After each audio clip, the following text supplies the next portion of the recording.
Hi there and welcome back to the channel. Today we're going to be talking about Plutus yet again because they have released a new package of terms and conditions which are set to go live on October the 3rd of this year, and I think that really some of the changes are quite radical and deserve to be analysed. Most of these changes focus simply on the idea of productive and non-productive use as defined by Plutus management. And basically what they want all of their customers to do is that when they earn PLU, they want them to stack it, they want them to work towards higher reward tiers. They want people to engage with the in-app use of PLU, which, let me stress, at the moment doesn't exist at all. And above all, they want to clamp down on behavior like withdrawing PLU to exchanges and actually selling it, which is probably what most people want to do with a card which is designed to generate cashback type rewards. And of course it is their right to sell it because it's their property and they earned it legally in accordance with the terms and conditions, even with the new ones. And in addition to that, any kind of negativity on social media, they're going to have a zero tolerance policy. I'm not sure whether videos like this one are going to fall afoul of this rule, but then I really don't care anymore because I have very little skin in the game when it comes to PLU still on the internal balance. I've luckily managed to get most of it out. So customers of Plutus are actually being threatened with sanctions, including loss of account access and the clawback of any kind of PLU rewards if they violate any of these terms and conditions, which is somewhat draconian if you ask me. In fact, at one point in the terms and conditions, they even threaten legal action against clients who have already withdrawn their PLU. They're going to come after you maybe and try to get it back if you've violated any of their new terms. So let's take a look at the kind of behavior which Plutus defines as non-productive use and which could get you in big trouble with the platform. The first type of misbehavior would be if you have doubled your PLU stack, but you haven't actually stacked to a higher level. What you've done is you've withdrawn that.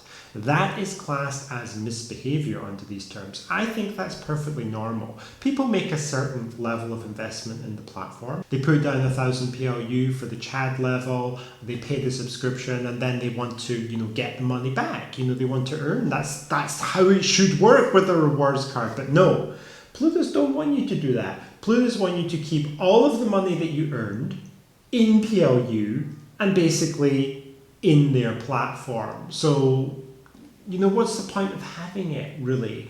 I mean, at the moment, there's no utility to redeem it for gift vouchers or anything like that. It doesn't exist. It's all just plans, and we know what Plutus plans can be like. Very, very unreliable. So if you're the kind of person who does use your card quite heavily for cashback or whatever, then you run the risk of being exposed to censure as a result of this new term. Secondly, Plutus are fixated on this idea that people have to not just get involved with their platform, but get into it deeper and deeper by increasing their reward level. They want to see customers going from the lower stacking tiers to the higher stacking tiers. And if you have not increased your stacking tier in the last 12 months, then you're at risk of falling afoul of these new terms and conditions. Now, it has been clarified that if you progress by the 0.1% increment, so basically, for example, if you're a Chad and you add 100 PLU extra, then that would give you, instead of getting 3% cashback, you would then get 3.1% cashback if you had 1,100 PLU. However, this system that I'm talking about of, incremental rewards hasn't been implemented yet either. So it's just pure fantasy in my opinion. But the idea behind this is that you have to stick with Plutus. Once you're in, you have to keep on building up your exposure to the company. And if you fail to do so, if you fail to get to higher and higher levels, then there's some penalty associated with that. I think there's another organization like this. I think it's Scientology. Yeah. The next one is no stacking for 30 days, and I really don't know exactly what this means. I guess that it means that somebody who was on a stacking level before and then they stopped stacking and they're still getting the rewards associated with a subscription, but then Plutus actually want them to stack again. So I assume that's what it means. And then when it comes down to the very, very low stacking levels, which again they intend to introduce, it might make some kind of sense. But this is all intention. These terms and conditions go into force on the 3rd of October, but none of these things like lower reward tiers or incremental reward tiers of like 0.1%, none of these things exist in reality, but yet these terms are being implemented. The next one would be one or more payouts, speculative payouts to third-party wallets, basically exchanges. So this is taking a very, very hard line against people who sell PLU. One or more. That means even if you sell some of the PLU which you have legitimately earned and you think, okay, I want to sell some of it because I don't want so much exposure to it, or I want to take back something that I've invested. No. You could be penalized just for doing that, which frankly, in my opinion, is atrocious. And to define just one payout to a third-party wallet like an exchange as regular, I think that stretches credulity. I mean, if people are doing this every couple of weeks or something, I can see maybe some rationale for it, although I still don't agree with it because it is fundamentally their property and they earned these tokens legitimately. I just think that this is craziness to have this kind of idea, and Plutus are really barking up the wrong tree implementing these kind of policies and imposing these kind of restrictions on customers. The last one, sharing false claims and misinformation. Undoubtedly misinformation as defined by Plutus management. If people are unhappy and they have a lot of negative sentiment and they suspect something and there's no clarity from Plutus, talking about it, raising questions and criticizing the company, it's sure to attract some kind of negative action on the part of the company against those customers if they possibly can. The whole concept of a crypto company, which, is supposed to be founded on principles of libertarianism and freedom, that's what crypto is all about after all. The idea that they're having this kind of zero tolerance policy towards any kind of negativity in social media, to me, is just insane. I really cannot understand it. The company will grow by being criticized and rectifying its problems. It will not grow if decisions are taken in a vacuum and the views of customers are not listened to.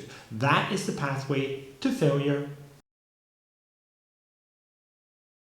In terms of the consequences for violating these rather strict provisions, obviously we've already said loss of account access or clawback of PLU rewards is very much on the table. Plutus, however, do indicate that for minor violations, who knows what that means, then the person will receive a warning. But if there are multiple incidents, or I suppose, although it's not mentioned, if there's a major violation, then they might just go straight to locking a person's account. I really don't know.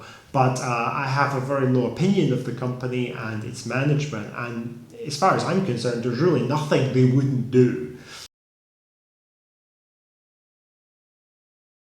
Looking briefly at some of the sanctions that are mentioned, one of them relates to CRY, which obviously doesn't exist yet. Plutus have recently given us a calculator on the app so that we can see how much yield we're getting, but we're not actually receiving it at the moment. We won't receive it until 12 months have passed. So basically you're seeing a calculator for something you haven't got, and they celebrated this as a major milestone. But anyway, I digress. So violators of these terms can be threatened with loss of CRY benefits. Now, what does this mean? It means that if you unstack your PLU within a 12-month period, you forfeit all yield that you have gained. So right now, many customers are, in theory, on paper, generating CRY. If you unstack at any time within the next 12 months, then you're going to lose it. And I assume it's a rolling 12-month period. So basically, if you unstack ever, you're going to lose something. If someone, for example, unstacked in 18 months from now, presumably they could keep 6 months of earned CRY, but the 12 most recent months would be sacrificed just because they want to unstack. I really don't like that. I think it's appalling. The next punishment is that if a person breaches any of these terms, then the requirement for PLU to be stacked to reach a reward level could be increased by 50%. So basically they might have your rewards, or it might even knock some people off of a rewards tier as a consequence of breaking this. So for example, if someone is presently on the Chad tier and they have 1,000 PLU, but they break this term by maybe posting something nasty on Reddit about Daniel, then they require 1,500 PLU now in order to get the same benefits, which obviously isn't very good. The next sanction, clawbacks, everyone's favorite word if you were ever involved in the Celsius bankruptcy, for example. So yeah, basically here they're saying that they can claw back PLU from you, either from your internal balance, which is obviously easy for them to do, or even they might go after you legally if you've withdrawn already. And this can be any kind of earned PLU that you've got from promotions, manual additions, or just through regular cashback or anything. So if you violate any of the terms and conditions, then yeah, they're going to come for your PLU, they're going to take your money away. Really doesn't sound very good or constructive for me, and I think it's a very, very, very bad way to treat your customers. The last sanction, and probably the nuclear option, is loss of account access. People will be denied access to reward levels and the benefits associated with that, for example. And other kinds of utilities and features will also be restricted. These are unspecified in the statement, so I really don't know what they are. And here's the really ludicrous part. If you want to regain access to the account, then you might have to stack for 12 months in order to do it, or pay a 100,000 PLU redemption fee. Presumably that's just a payment. Now at current market rates, PLU has done okay recently, and it's now up at $2.5, well, the dizzying heights of. Well, that's $250,000. I don't think anyone's going to pay that to get into their Plutus account. You know, it's just ridiculous, especially as the company is trying to push the narrative that it's going to go to $8 to $10 soon. I don't know. You know, it's just craziness in my opinion. So, just as a general overview, the new terms that Plutus is going to be putting in place in a little bit more than a week are absolutely terrible. They are shocking. I mean, when I read them, I actually felt alarmed. I thought that it was a prank. I thought, well, it can't really be this. But no, it's really this. It's, in my view, an extreme attempt to force people to keep PLU on the platform and to prevent them from withdrawing, to force them to stack, to force them to move to the higher tiers. This is what Plutus called productive use, but it's basically like trapping people in a cult or something where you've already invested, and the only way to survive is to continue to pay, to continue to invest. And if you try to withdraw or take anything out, which isn't officially in a sanctioned way by Plutus or by the company, then you're going to get punished for it, or at least potentially punished for it. You know, even one withdrawal to an exchange could land you in trouble. And if you fail to continue moving up the stacking tiers, that could land you in trouble. If you're unhappy and put a negative post on social media, that could land you in trouble. You know, there are just all kinds of ways to fall foul of this. And the sanctions are draconian. You know, loss of account access, taking back PLU, which people earned in accordance with the terms and conditions of how they were supposed to earn it. But now you want to find some mechanism to take it back. In my opinion, this company is not on a sustainable path. You cannot have this kind of attitude towards your customers and hope for success. It's just not going to happen. And the sooner the management of this company wake up to this situation, the better it's going to be for them and also for Plutus clients. Actually, I'm well beyond the point where I regard Daniel and the other management team at Plutus as being capable of solving this problem. I think that they are the problem, or at least a big part of the problem. And probably the best thing that could happen for the project would be that they resign en masse and a new management team, which is actually competent to run a business, goes in there and does the job. In my opinion, that's the way forward. Other people may disagree with me, probably Daniel and Jasper, but you know. Anyway, that's my take on the current situation and Plutus's new terms. I hope people found this video useful, and I will see you soon in the next one.